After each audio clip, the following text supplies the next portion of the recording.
우리의 삶을 이렇게 천천히 한번 되짚어 보면 정말 중요하다는 걸 잘 알면서도 실제로는 잘 하지 않게 되는 일들이 제법 있습니다. 여러분, 학생 때는 어떻습니까? 물론 전부 다 그렇지는 않지만 평범한 다수는 공부가 중요하다는 걸 알지만 실제로는 잘 하지 않죠. 건강이 중요하다는 걸 알지만 운동하는 게 참 쉽지 않습니다. 효도하는 게 중요하다는 걸 알면서도 때로는 전화 한 번 드리는 게 참 쉽지 않은 것이 오늘날 우리의 현실일 때도 있습니다. 저는 오늘 본문을 살펴보면서 우리 신앙에 있어서도 우리가 정말로 중요하다는 걸 알고 있지만 실제로는 잘 하지 않게 되는 일이 있다는 걸 보게 됩니다. 우리 주님이 명령하셨고 또 어찌 보면 우리 신앙의 뼈대를 형성하고 있는 아주 중요하고 핵심적인 내용임에도 불구하고 우리가 잘 하지 못하는 일이 있죠. 그게 오늘 27절에서 말하고 있는 하나님 사랑과 이웃 사랑입니다. 사실 하나님 사랑은 우리가 참 잘합니다. 오히려 너무 사랑해서 탈이 날 정도로 하나님 사랑에 있어서만큼은 누구에게도 뒤처지지 않습니다. 그런데 우리 주님이 하나님 사랑만큼이나 강조하고 계시는 이웃 사랑을 우리가 얼마나 잘 감당하고 있느냐 하는 것은 또 다른 문제입니다.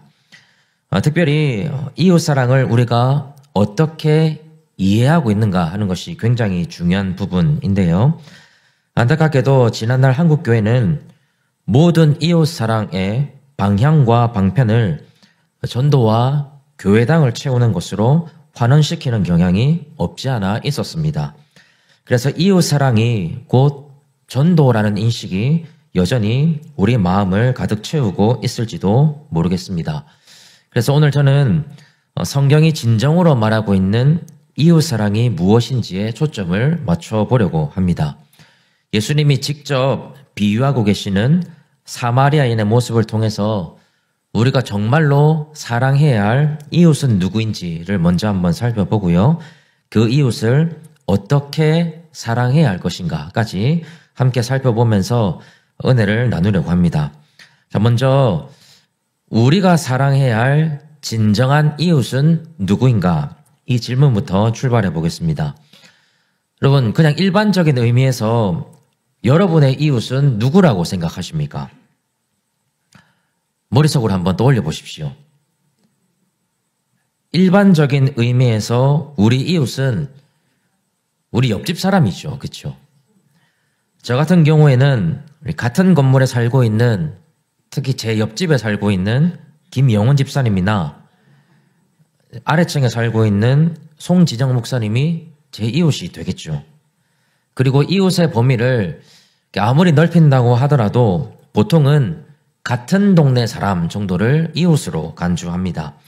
여러분, 이것은 우리가 인식하고 있는 이웃이라는 개념이 어느 지역, 예를 들어서 남과자동이나 연희동 같은, 조금 더 좁혀보면 현대아파트 같은, 내가 살고 있는 특정한 지역이 나의 이웃을 규정하는 데 아주 중요하게 작용하고 있다는 뜻입니다. 한번 생각해 보십시오. 내가 알고 있는 지인이 부산에 있든 제주도에 있든 어디에 있든 간에 그 사람이 내 주변에 살고 있지 않으면 우리는 그 사람을 이웃이라고 부르지는 않습니다. 그러니까 우리는 지역적으로 또 공간적으로 내 주변에 살고 있는 사람을 이웃이라고 규정하는 문화를 가지고 있습니다. 그래서 이웃을 사랑하라라고 그러면 가장 먼저 우리 머릿속에 그려지는 사람은 내 옆집에 사는 사람, 같은 동네에 사는 사람, 같은 아파트에 살고 같은 지역에 사는 사람, 조금 더 나아가면 내 직장의 동료, 내가 자주 마주하는 사람, 그 정도로 축소되는 경향이 없지 않아 있습니다. 그런데 성경이 규정하고 있는 이웃은 조금 다릅니다. 그럼 지금 이 부분이 굉장히 중요한데요. 우리가 성경이 말하고 있는, 특별히 예수님께서 언급하고 있는 이웃은 누구인가? 여기에 대한 명확한 답을 들고 있어야 오늘 말씀을 이해하는 기본적인 어떤 토대를 놓을 수가 있고요. 그래야 내가 정말로 사랑해야 할 사람을 사랑할 수가 있습니다. 29절을 한번 보십시오. 자, 어떤 율법 교사가 예수님께 이렇게 묻습니다. 내 이웃이 누구니까? 자, 여기에 대한 대답으로 예수님께서는 너무나도 유명한 사마리아인의 비유를 말씀하고 계시는데요. 등장인물은 4명입니다. 먼저는 강도를 만난 사람이 있고 제사장과 레위인 그리고 사마리아 사람이 등장합니다. 어떤 사람이 예루살렘에서 여리고로 내려가다가 강도를 만나게 됩니다. 그 강도에게 심하게 맞아서 거의 죽게 되었습니다. 자, 이때 거의 죽게 된 이 사람을 보고서 제사장도 피하여 지나가고 레위인도 피하여 지나가는데 사마리아 사람만이 이 사람을 피하지 않고 돌보아 줍니다. 상처에다가 기름과 포도주를 붓고 짐승에 태워서 주막으로 데려갑니다. 자, 여기서 주막은 지금으로 치면 여관 정도로 번역할 수가 있는데요. 근데 이 주막은 아무나 들어갈 수 있는 곳이 아니었습니다. 반드시 돈을 지불하고서 들어가야 하고 잠을 자는 공간일 뿐만 아니라 치료까지도 가능한, 그래서 숙박시설임과 동시에 병원 같은 역할을 하던 곳이 당시의 주막이었습니다. 사마리아 사람은 주막 주인에게 돈을 지불하면서 이 사람을 돌보아 주라라고 하고 비용이 더 들면 기꺼이 지불하겠다고까지 이야기를 합니다. 예수님께서는 이 비유의 끝에 과연 누가 강도 만난 사람의 이웃이 되겠느냐라고 오히려 되묻고 계시죠. 동시에 강도 만난 자를 피하지 않고 도와주었던 바로 그 사람, 달리 말하면 고통을 당한 자에게 자비를 베풀었던 사마리아 사람이 바로 이웃이다라고 말씀하신다는 점이 이 비유의 핵심입니다. 자, 여러분 다시 누가 우리의 이웃인가라는 질문으로 돌아가서요. 예수님께서 규정하는 이웃은 다름 아닌 고통받는 사람, 도움을 필요로 하는 사람입니다. 조금 더 직접적으로 말하면 굳이 도와달라고 요청하지 않아도 그 사람의 상황과 삶 자체가 우리의 도움을 필요로 할 때 예수님은 그 사람을 우리의 이웃으로 규정하고 계신다는 겁니다.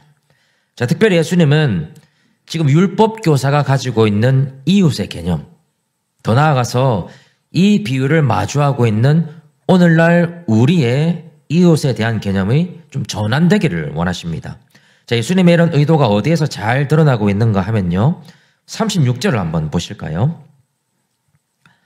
자, 36절은 이웃을 바라보는 예수님의 관점이 잘 드러나 있고 앞서 29절은 이웃을 바라보는 율법교사의 관점이 잘 드러나 있습니다. 잘 한번 비교해 보십시오.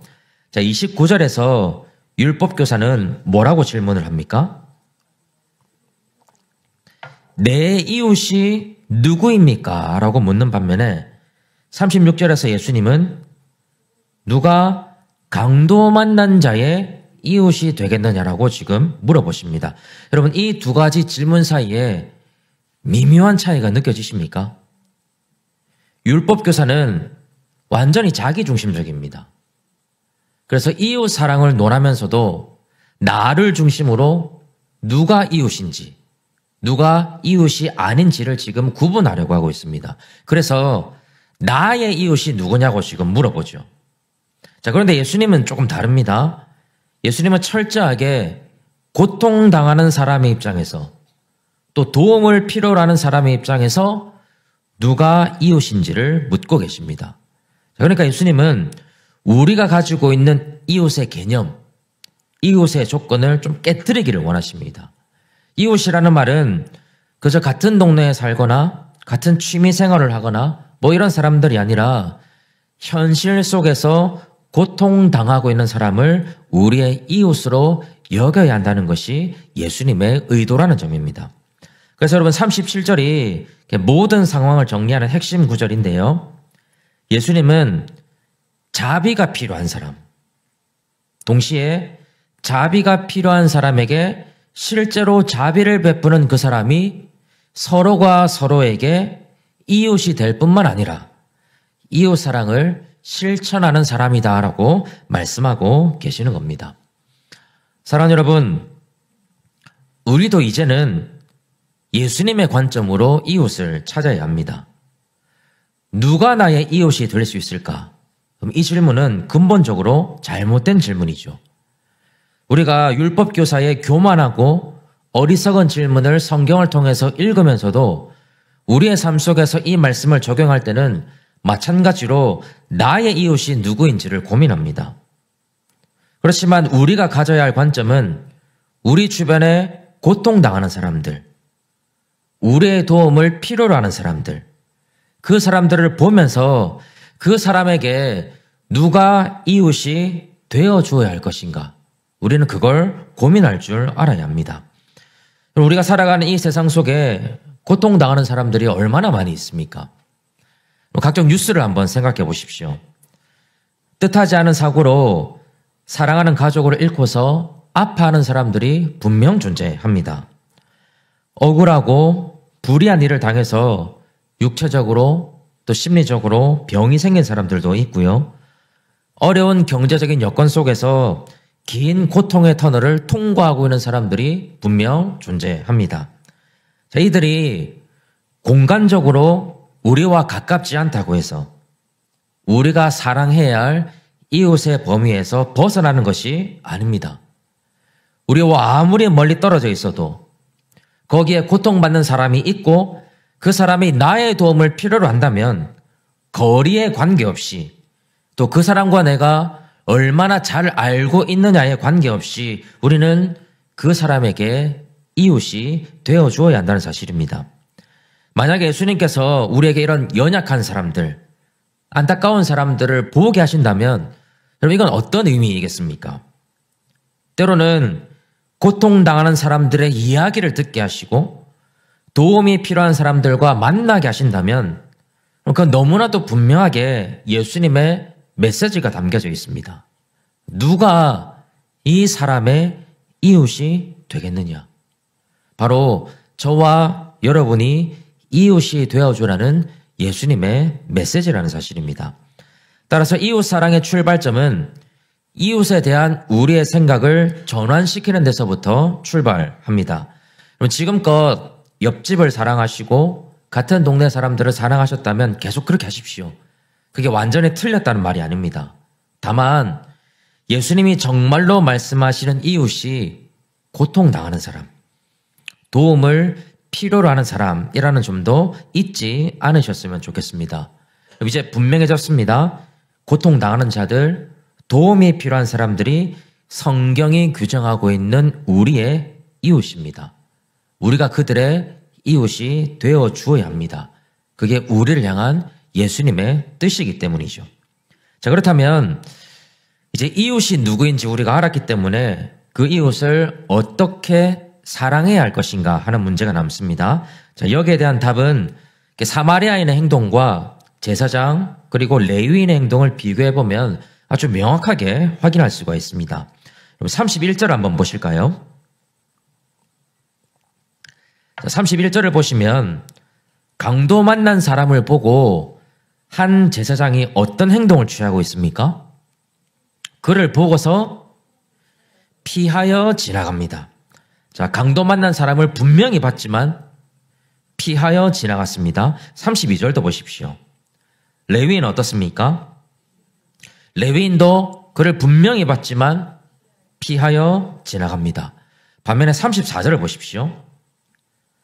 사마리아 사람은 피하여 지나갔던 제사장이나 레위인과는 달리 어떻게 했다고 기록하고 있습니까? 가까이 갔다라고 기록을 하고 있는데요. 이 부분을 원어로 보면 굉장히 재미있습니다. 그러면 가까이 갔다라는 말은 내가 본 대상을 향해서 점점 더 나아간다라는 뜻을 가지고 있는 반면에 그럼 피하여 지나간다라고 번역한 말은 원어로 보면 반대편으로 간다는 뜻입니다. 그러니까 원어상으로는 제사장과 레위인은 이게 피해서 지나간 게 아니고요. 등을 돌려서 반대편으로 갔다는 말입니다. 우리가 한글 성경에서 읽어내기는 좀 어렵지만 실제 이 저자인 누가는 제사장과 레위인 그리고 사마리아 사람 사이에 아주 강렬한 시각적인 대비를 지금 의도하고 있습니다. 굉장히 의미하는 바가 큽니다. 여러분, 이웃 사랑을 실천하는 첫 번째는 무엇이냐면 고통당하는 사람, 도움이 필요한 사람을 내가 봤을 때 그에게 등을 돌리지 않고 가까이 다가가는 것. 그럼 그게 이웃 사랑의 시작이라고 볼 수 있습니다. 오늘날 우리 주변에 정말 많은 사람들이 고통을 당하고 있습니다. 그런데 그에 못지않게 그 고통을 외면하고 등을 돌리는 사람들도 정말 많이 있습니다. 차라리 등만 돌리면 다행입니다. 그 사람이 왜 그런 고통 속에 있는지 잘 알지도 못하면서 비난하기도 하고요. 확인되지도 않은 내용을 사실인 것처럼 전달하고 그러면서 고통당하는 것도 서러운 사람을 순식간에 나쁜 사람을 만들어 버리죠. 여러분, 이게 고통당하는 사람의 입장에서는 얼마나 큰 상처이겠습니까? 안 그래도 마음이 괴로운데 전후 사정이나 내막도 전혀 알지 못하면서 그저 몇 가지 드러난 상황만으로 성급하게 판단하고 비난하고 손가락질하는 것은 하나님의 백성이 해서는 안 될 일입니다. 여러분, 우리가 이렇게 살다 보면 한 번쯤은 다 아프게 되지 않습니까? 하다못해서 감기에 걸리더라도 시름시름 앓을 때가 분명히 있습니다. 그때 누군가가 나의 아픔을 외면한다고 한번 생각해 보십시오. 지금 아내가 아파가지고 누워있는데 거기에 아랑곳하지 않고 밥을 달라 하고 빨래 좀 하라고 하고 청소하라고 하는 남편이 있다고 생각해 보십시오. 저는 그렇지 않습니다. 쫓겨납니다. 여러분, 아내 입장에서는 얼마나 섭섭하겠습니까? 우리도 마찬가지입니다. 이웃 사랑이라는 게 때로는 애매하게 느껴지기도 하고 또 때로는 거창하게 느껴지기도 하지만 실상은 아주 작은 실천에서부터 출발합니다. 고통당하는 사람들, 도움의 손길이 필요한 사람들이 적어도 내 눈에 보일 때에 그 사람을 외면하지 않고 가까이 다가가는 것.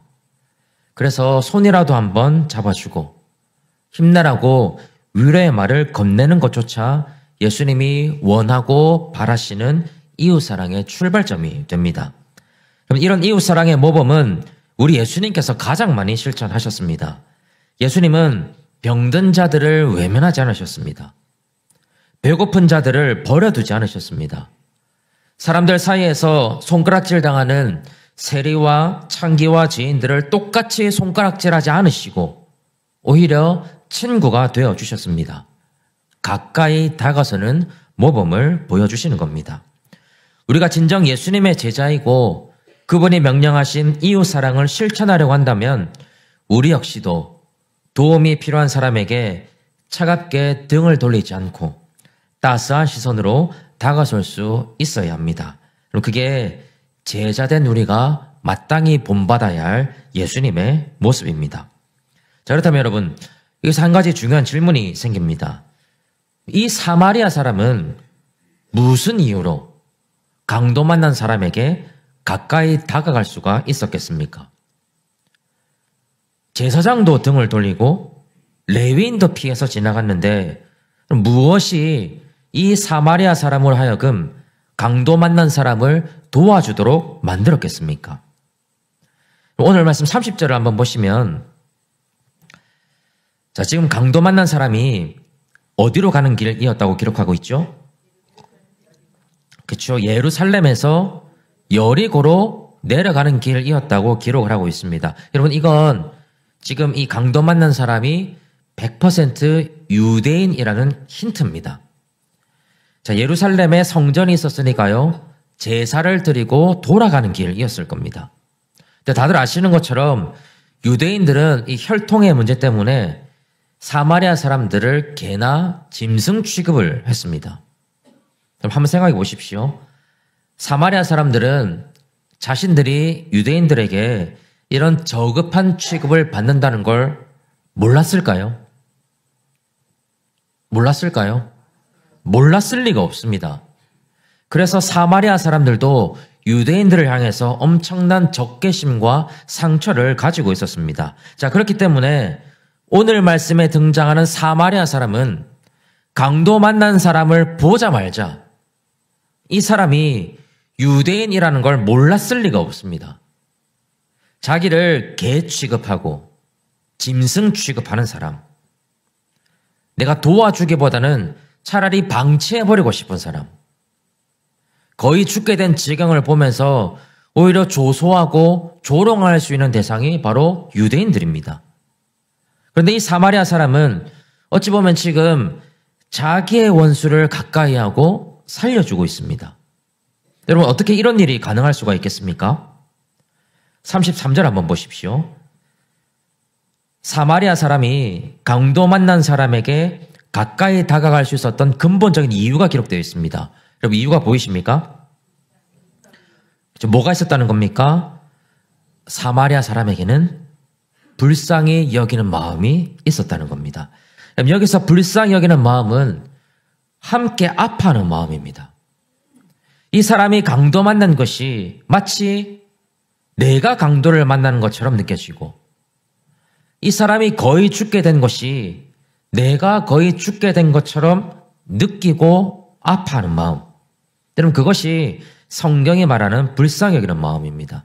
여러분, 이런 마음이 왜 중요한가 하면요, 함께 아파할 수 있어야 비로소 내가 처해 있는 상황을 잠시 접어들 수 있기 때문에 그렇습니다.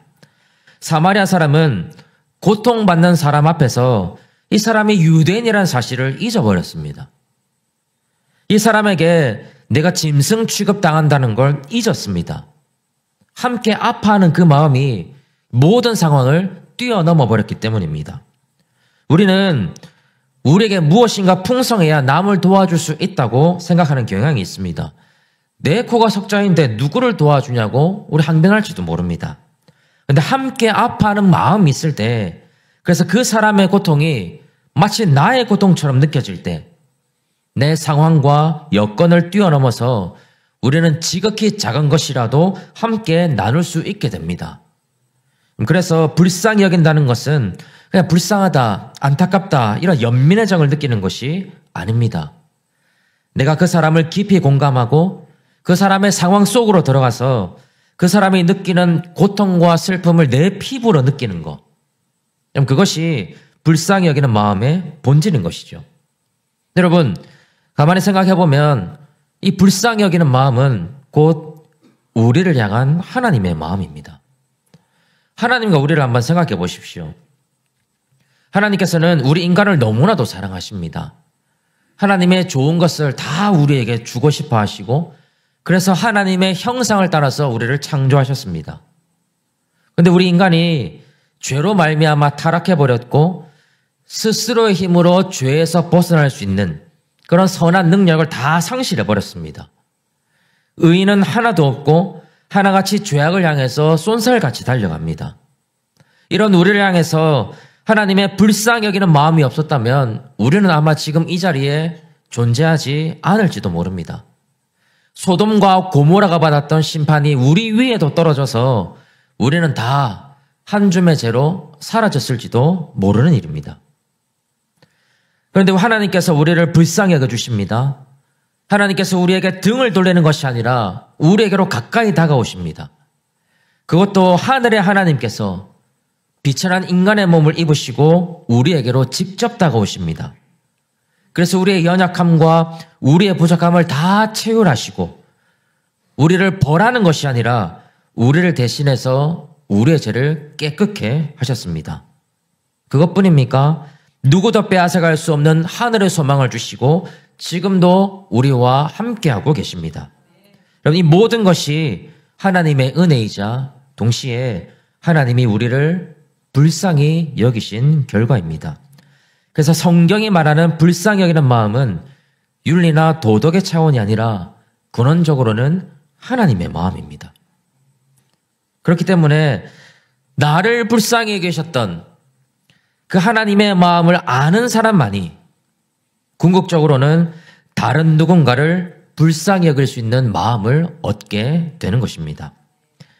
하나님께서 불쌍히 여기신 흔적이 남아있는 사람, 바로 예수 그리스도의 그 십자가의 흔적이 마음 한편에 굵직하게 남아있는 그 사람만이 나도 불쌍히 여김을 받았기 때문에 그 하나님의 마음으로 다른 고통당하는 사람들을 품어낼 수 있게 됩니다. 여러분, 그런 의미에서 보면 하나님 사랑과 이웃 사랑은 따로 떨어지는 것이 아니죠. 내가 하나님을 사랑하면 사랑할수록, 하나님의 불쌍히 여기심에 크게 감동하면 감동할수록 그 하나님의 모습을 본받아서 나도 누군가를 사랑하고 나도 누군가를 불쌍히 여기고 함께 아파하게 되는 겁니다.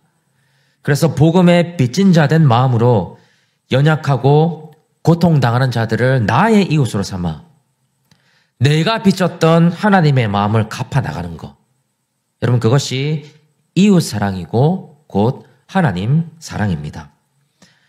여러분, 아마 이 자리에도 정말 힘겹게 살아가는 분들이 계실 테고, 또 주변에서 여러 가지로 들리는 어려움과 고통의 목소리가 있을 줄 압니다.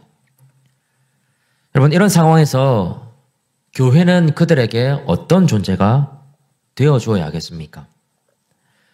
성도는 그들에게 어떤 존재가 되어 주어야 하겠습니까? 심한 고통을 당해서 함께 울어줄 누군가가 필요한 사람들에게 과연 나는 누구인가? 우리가 반드시 질문해 보아야 할 내용입니다. 나는 혹시나 다른 사람의 고통이 눈에 보이는데도 등을 돌린 채로 지나가고 있지는 않습니까? 내 도움을 절실히 필요로 하는데도 우리는 눈을 감고 피하여 지나가고 있지는 않습니까? 예수님은 우리가 그들에게 하나님의 마음으로 이웃이 되어주기를 원하고 계십니다. 그것이 사마리아인의 비유를 통해서 우리에게 요청하고 계시는 하나님의 뜻입니다. 이제 정리하면서 말씀 맺겠습니다. 예수님께서는 오늘 말씀의 마지막에 이렇게 말씀을 하시죠. 가서 너도 이와 같이 하라. 사마리아 사람이 등을 돌리지 않은 것처럼 가서 우리도 이와 같이 해야 합니다. 사마리아 사람이 불쌍히 여기는 마음을 품었던 것처럼 가서 우리도 이와 같이 해야 합니다. 사마리아 사람이 실제로 강도 만난 자의 필요를 채웠던 것처럼 가서 우리도 이와 같이 해야 합니다. 예수님의 이 명령을 꼭 마음에 품으시길 바랍니다. 가서 너도 이와 같이 하라. 이 시간에 간절히 소망하는 것은 이 자리에 계시는 모든 분들이 예수님의 이 귀한 명령에 순종하셔서 고통당하는 자들의 이웃으로 살아가시는 신실한 예수님의 제자들이 다 되시기를 주님의 이름으로 간절히 축복합니다.